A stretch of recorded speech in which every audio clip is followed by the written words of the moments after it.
সমস্যা নাই। আমি কিছু বলছিলাম, তুই তোমার বাসায় যাও। বাংলাদেশের আইন কতটা জঘন্য হইলে এর মতো একটা মহিলা ধর্ষণ মামলা আমাকে দিতে পারে? 50 বছরের একটা মহিলা আমাকে ধর্ষণ মামলা দিচ্ছে। তাকে কিভাবে ধর্ষণ হয়? তোকে কিভাবে ধর্ষণ হয়? সেটা তুই কোর্টে যে প্রমাণ করিস।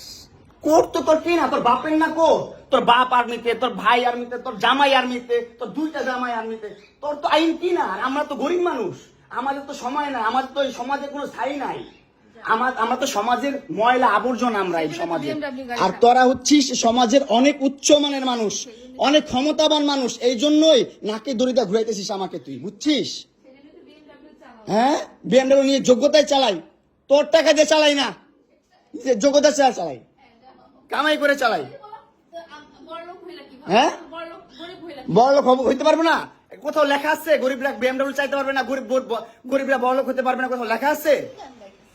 হ্যাঁ, কোথাও লেখা আছে? নাহলে ওই মেয়েদের বাসায় যাও, নাহলে নরসিংদী যাও, যেখানে যাচ্ছিলে সেখানে যাও। তোমার কাপড় চোপড় নিবা? অবশ্যই নিব। দাও, ব্যাক করে দাও।